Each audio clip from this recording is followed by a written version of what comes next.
Bienvenue dans l'essence des livres, le podcast qui vous permet de comprendre chaque semaine, en 10 à 15 minutes, les grandes œuvres littéraires, philosophiques et biographiques.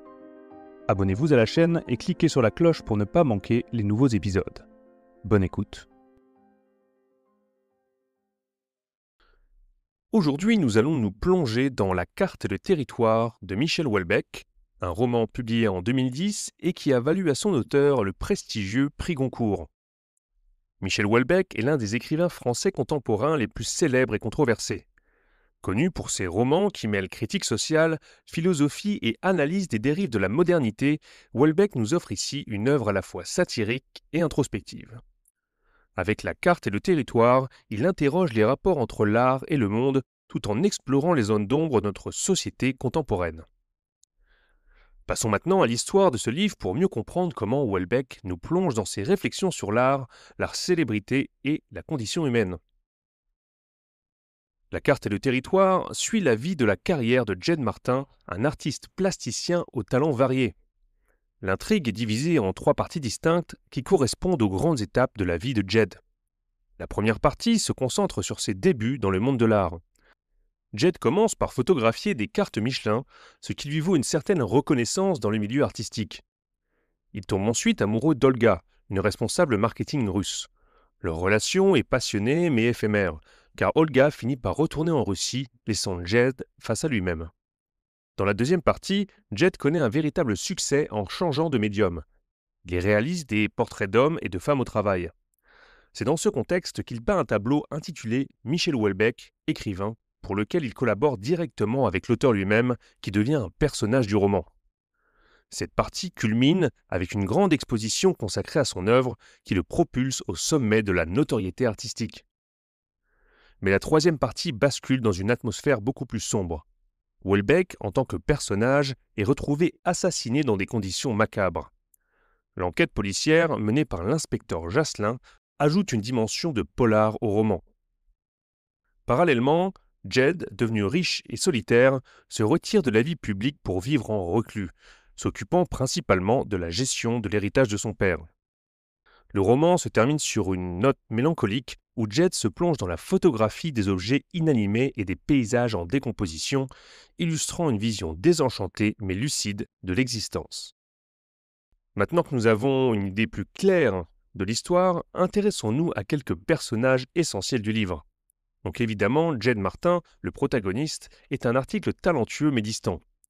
Son évolution dans le roman est marquée par une quête de sens à travers l'art, mais aussi un détachement croissant vis-à-vis des relations humaines et de la société. Il incarne la figure de l'artiste solitaire, à la fois observateur et critique du monde qui l'entoure. Deuxième personnage, Michel Houellebecq, en tant que personnage de fiction, joue un rôle central dans le roman. Houellebecq y est présenté comme un écrivain misanthrope et désabusé, avec un certain goût pour l'autodérision. Son meurtre brutal devient un des éléments clés de la dernière partie du livre. Troisième personnage, le père de Jed, un architecte retraité, représente une autre figure importante. Leur relation distante mais complexe illustre les difficultés de communication entre générations. Dernier personnage notable, Olga, l'ex-petite amie de Jed, qui apporte une touche de sensualité et de tragédie. Bien qu'elle disparaisse rapidement du récit, elle reste une figure marquante dans l'esprit de Jed. Voyons maintenant les grands thèmes que Michel Houellebecq explore à travers son œuvre. Premier thème, l'art et la représentation du monde. Le titre du roman est une référence explicite à la relation entre la réalité et ses représentations. Houellebecq s'interroge sur le rôle de l'art. La carte est-elle plus importante que le territoire qu'elle représente ? À travers les œuvres de Jed, le roman explore la manière dont l'art capture et déforme le réel, tout en soulignant les limites de cette démarche. Deuxième thème, la solitude et l'isolement. Jed Martin est un homme fondamentalement seul, qui semble incapable de tisser des relations durables, que ce soit sur le plan personnel ou professionnel. Cette solitude est renforcée par le retrait progressif de Jed du monde, mais aussi par la société contemporaine elle-même, souvent décrite comme froide et déshumanisée. Troisième thème, la célébrité et ses illusions.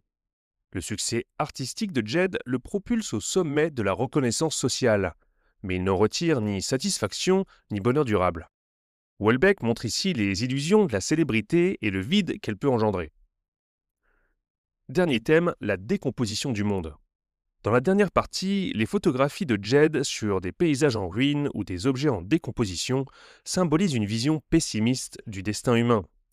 Ce thème de la dégradation souligne l'aspect éphémère de la vie et de la civilisation. Arrêtons-nous un instant sur le style de Michel Houellebecq. Son écriture, souvent décrite comme froide et clinique, est marquée par une précision quasi scientifique. Houellebecq adopte un ton détaché, presque neutre, pour décrire des situations profondément humaines ou tragiques.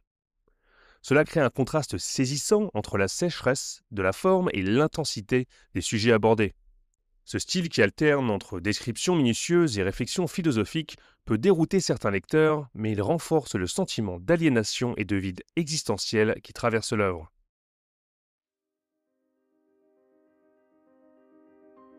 Enfin, pour conclure, pourquoi lire La carte et le territoire aujourd'hui ? Quelle est sa portée et pourquoi ce livre mérite-t-il votre attention ? Ce roman, sous ses allures de satire, nous offre une réflexion profonde sur la place de l'art dans un monde de plus en plus dominé par la technologie et l'économie. Il interroge nos rapports au travail, à la célébrité et à la solitude, tout en capturant l'essence d'une époque marquée par la quête de sens et la désillusion. C'est aussi un livre qui, malgré son ton parfois désenchanté, nous invite à observer la beauté cachée dans les fragments du réel. Et au-delà de la critique sociale, La carte et le territoire est un roman sur l'humain dans toute sa complexité. Alors si vous cherchez une œuvre qui mêle habilement introspection, ironie et questionnement profond, ce roman de Michel Houellebecq mérite d'être lu.